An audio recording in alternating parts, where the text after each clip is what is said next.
गरम भाकर अशी छान चुरून घ्यायची। हे पाणी जे आहे ते असं छान भाकरीत घालायचं।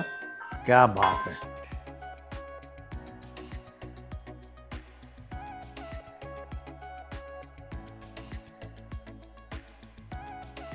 मला नेहमी सांगावंसं वाटतं काय, मास्टर रेसिपीजमध्ये तुमचं मनापासून स्वागत। नाही, मला सांगावंसं काय वाटतं की विदर्भ, मराठवाडा हे प्रदेश असे आहेत की इथे खूप सोप्या सोप्या साध्या साध्या रेसिपीज आहेत, पारंपरिक पदार्थ आहेत की जे अगदी इझिली चालता बोलता तयार होतात। याचं एक कारण मला लक्षात आलं की इथे दुष्काळी भाग पहिले असल्यामुळे साधनं कमी, भाज्या कमी, मग वेळेत तिथल्या त्यात काय होईल तयार ते करण्याची जी त्यांची मनापासून कोणाला तरी खिलवण्याची, पाहुणचार करण्याची जी वृत्ती आहे त्यातून या रेसिपीज तयार झाला।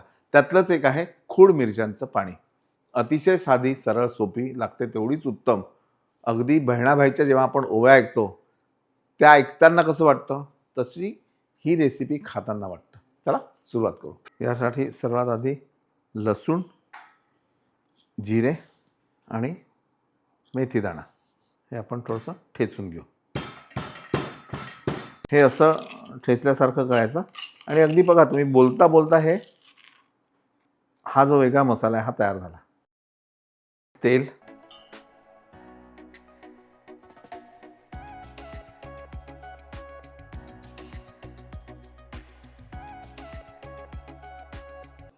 हळद थोडीशी, त्यानंतर थोडंसं हिंग, दॅट्स इट। आणि नंतर या वाळलेल्या मिरच्या घ्यायच्या आता आणि याला असं खोडून, क्या बात आहे,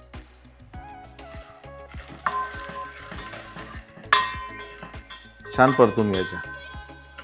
आणि किती लोक आहेत त्या हिशोबाने पाणी घालायचं। यामध्ये आता आपल्याला लिंबू पिळायचा आहे। क्या बात आहे। चवीनुसार मीठ आणि यामध्ये भाकरी चुरून खातात। ये बात, ला भाई भाकर लाव।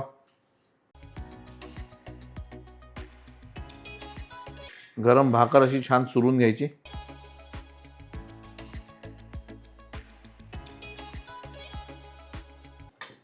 पापड जेव्हा आपण भाजतो, एक छोटीशी टीप आहे, एकदम भाजायचा नाही, ह्याला सतत टर्न करत राहायचं म्हणजे तो भाजलाही जातो आणि काळा पण होत नाही।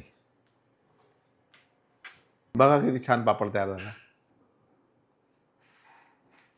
आता कित्येक लोकांना वाटत असेल की एवढी लाल मिरची घातली तर हे खूप तिखट असेल। हे असं नाही आहे। कारण काय होतं की लाल मिरची पावडर जर घातली आपण तर ती खूप तिखट होते, कारण ती सगळी पाण्यामध्ये मिक्स आहे। ही तिखट नाही झाली, याला मिरचीची चव आहे।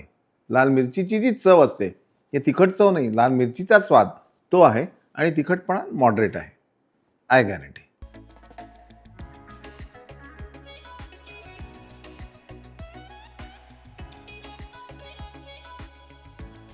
आता याला खायचं कसं?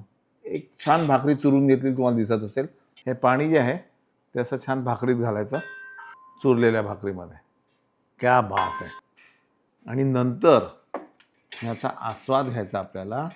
आणि हे ना चुरलेली भाकरी या पाण्यात छान मुरते आणि असं पानसट वाटत नाही। आणि नंतर याचा आस्वाद घेताना बाजूला कांदा, पापड, मजा आहे की नाही? तर हीच खाद्यसंस्कृती आपल्याला टिकवायची आहे आणि त्यासाठी पाहत राहा मास्टर रेसिपीज। लाईक करा, सबस्क्राईब करा, शेअर करा। तुमच्याकडल्या रेसिपीज अशा काहीतरी पारंपरिक असतील त्या, जेणेकरून इतर लोकांना आपण त्या देऊ शकू।